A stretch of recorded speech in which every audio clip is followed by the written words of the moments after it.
One of the things I love to do for you is to give you ideas about how to run your business simply, which is why I've been doing these content ideas for a couple months now to give you ways and ideas and some inspiration to think about what to share with your audience, because I believe that the heart of a business is what you talk about. That becomes part of your personal brand. It's the persona, the message that you share out in the world. And content is a huge part of that. Specifically these days, long form content that you can do either on a podcast, a video, or a blog post that is going to last you for years.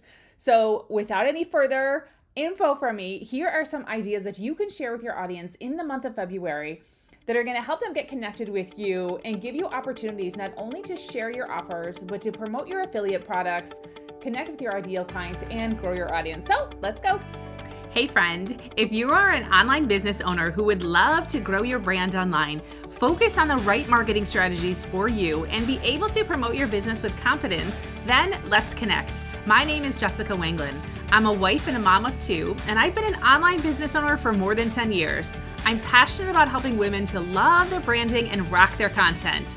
I invite you to join in as we talk marketing, branding, motivation, content creation, and productivity to make great things happen in your business today. You have amazing things to accomplish, friend, so let's get started.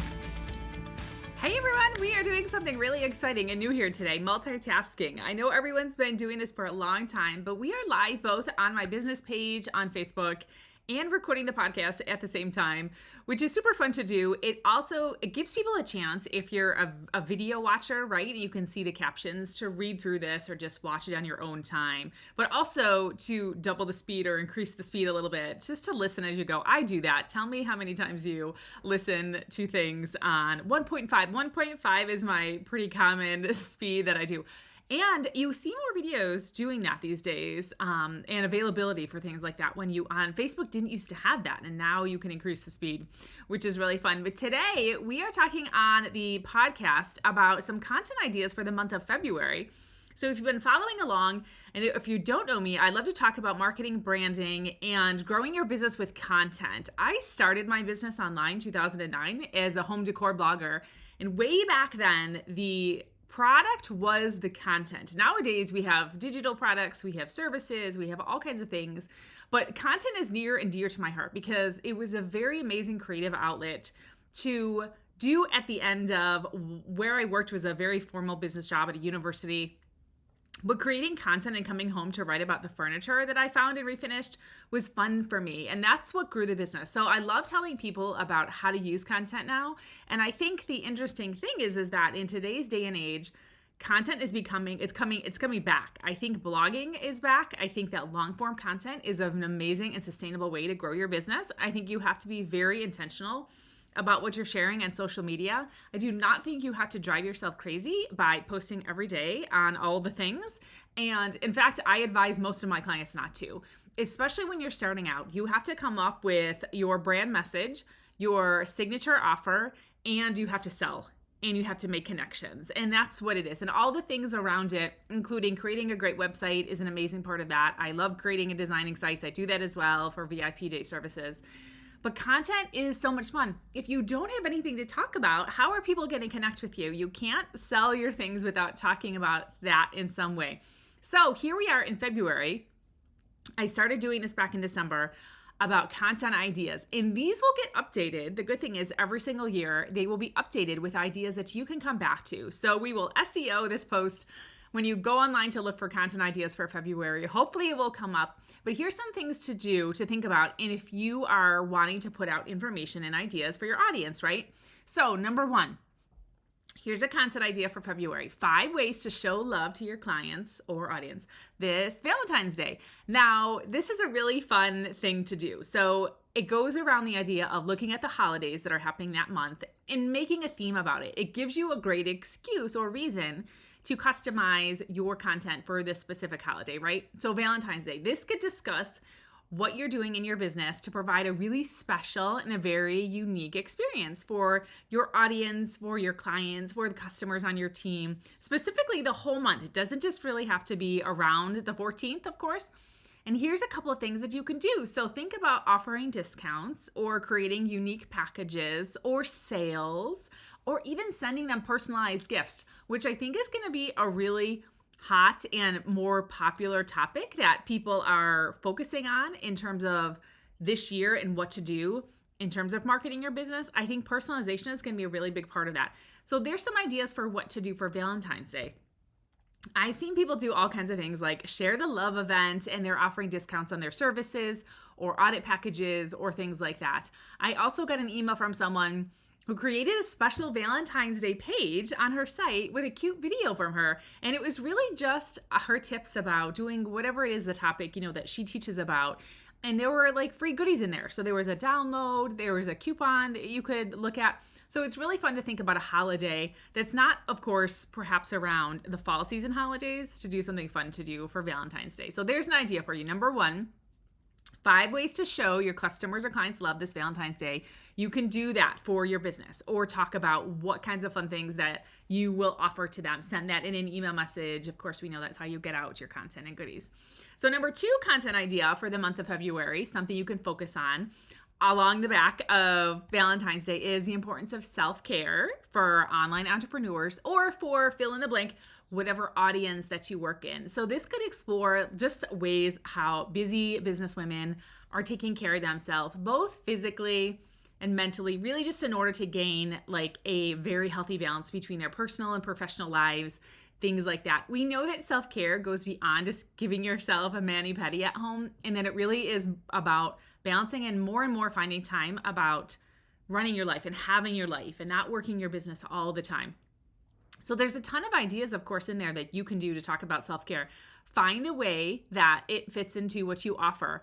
I think that the way this might work, even if you're not somebody that talks about self-care at all in your business or talks about wellness or anything, is that focus on a specific area that's important to you specifically and tell your audience why it's meaningful. So if you know me, for example, I talk a lot about natural living. It is a huge part of who I am, what I do, what I practice, how we have our home and such. And so that's something that I am going to include into like a PS on an email. Hey, just so you know, such and such is on sale this month, or here's something new that you can focus on. We're doing a challenge around healthy living. This, to me, I've talked a little bit before, goes around the idea of a persona niche, which in my definition is sharing information that helps your clients in a well-rounded manner. I do not believe that people in your audience want to know only about a business topic. Sure, they do, but you can't forget that everyone is a well-rounded person.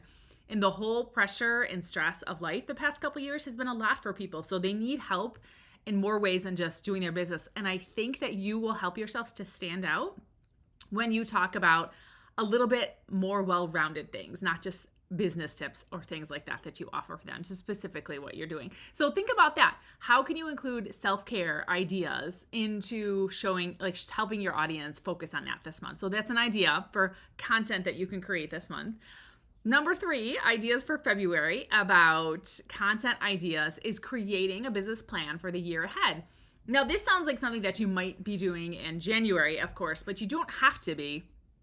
This can be something, of course, really at the beginning of any quarter, even every month, something like that, creating a monthly plan for your business and what that looks like. So you could, of course, help people on identifying goals, how to develop a budget, how to make themselves SOPs, standing operating procedures, or DMOs, daily method of operations, creating a plan for growth and success in the coming years. So what does that look like to your business, and how does it translate to your customer? So whatever you focus on, you can still help people create that plan, whether it's not specifically focused on business, but focused on whatever it is that you teach. Say you teach people about life coaching and you're really focusing on the area of their home environment. What is the plan that they can make at this time to hone in on that specific topic area, right? So creating a business plan for the year ahead is another idea that you can grab and run with and get creative with and personalize and make it your own for the month of February. And then we have 2 more. So next one, number 4, how to fall back in love with something in their business that they've dreaded or put off. So of course, goes back to the February theme of love. Mainly here, what you really can do is talk about motivation. And talk about that this one is a really great way to focus on sharing a story. So we know that people want to hear personal stories. They attach emotionally. So when you're going to talk about how to fall back in love with something, help people understand what it is that they can get excited about again in their business, and perhaps a personal story in a way that you did that. So here's my story about how to fall back in love with something. I mentioned before about content. Back in the fall, got to speak at a conference, and I talked about how to create amazing content and how to repurpose it. I didn't realize at the time how much I loved blogging and how much I loved creating long form content and doing all that. But going through the practice of putting information to present to somebody else really just made it more forthright in my everyday practice about how much I really missed it and how much I wanted to do it. So I am completely fallen back in love with blogging. Being creative in the post, putting in nice call to actions, making the posts themselves look really great in terms of having it on your blog. But if you don't have a site and a blog, that of course can translate into another area. LinkedIn posts, Instagram posts, Facebook group posts, things like that. So that's my story about how I fell back in love with something. I did a presentation on it. I went back and looked at all the information I kind of had and put something together. So how to help your people fall in love with something that perhaps gets them further along on the path to either connect with you or work with you can be really helpful this month and a great content idea. So the last one in terms of content ideas for the month of February that you can do and share with your audience would be how to overcome fear and take the plunge into entrepreneurship. So this may or may not work for you depending on what you do, but it works really great to help people understand how they can move further along with their side business or side hustle or hobby/passion that they have, and help them overcome that fear of taking steps to their business to increase their income, increase their visibility and reach and all that. These days, so many people have side hustles, whatever they may call it. I know people that are like sewing blankets and selling them on Etsy. People who are like, they own a skid steer and they're really like doing landscaping. We hired somebody, a friend of mine, to do that. I mean, he works a full-time job in law enforcement and does this on the side. Everyone has something, some kind of hustle on the side, whether they call it that or not. So talking to them about overcoming fears and taking the plunge into furthering their business is a great way to think about how your services fit into that. So that can work really well, of course, when you have affiliate programs or offers. You can pitch those. Whether you are in network marketing where people can work with you, of course, like I am. Network marketing is so much fun. It's creative for me, and it's a way to see people, meet people in person, and literally help one-on-one people grow and do a business. So that's really fun. So write a post or do a video about 3 ways to work with you like that, and help people understand how they can just step past that a little bit and grow their business their own way. So I'll actually be writing a post on that very soon about 3 great opportunities, affiliate opportunities that you can get into that are very straightforward, which is really fun. So there's our ideas for the month of February. In review, super quick, talk about number 1, ways to show your clients or your audience love this Valentine's Day. What are some things that you can offer in terms of sales? Make it a little longer than just the Valentine's Day time period. And then importance of self-care for online entrepreneurs, whoever your audience is. Step a little bit beyond and talk about the personal side of things. What kind of things that people can do that you just happen to gravitate towards, or something you found recently, something you want to share with your audience that you're passionate about or that you're really just into lately. I started running the other day for whatever reason. I went out for a walk and it turned into a run, and it happened again this morning, and I was like, So that's just really fun to talk about, and it helps you to connect with other people that do that. They're going to give me some running tips, perhaps. Number 3, create a business plan for the year ahead. Give people ideas about how to get on a path with you, what kind of things to do, how to fall back in love with something. Number 4, idea, something so they've put off, or something people dread, or something that they just don't like to do. Share a story with this one about how to fall back in love with something that relates to their business. And then number 5, how to overcome fear and take the plunge into entrepreneurship, or starting a side hustle, or growing their affiliate program, or joining your network marketing team, something fun like that to do. So a couple of ideas in terms of how to translate your services and offers into content that you can put out into long form or short form, or whatever it is, the content form that is your jam these days. Thank you so much for tuning in. Please leave us a review on the podcast. Even if you just tap the 5-star rating, I would so appreciate that. Find more of me and what I offer at jessicawangelin.com. And we'll be in touch very soon, everyone. Thank you. Thanks so much for tuning into the show today. If you like what you heard, please make sure to leave us a review to help more people find our show and get all kinds of marketing and mindset tips for their own business. And if you are getting started with your branding, don't forget to grab our Branding Get Started guide at our site at jessicawangelin.com/branding guide. Until next time.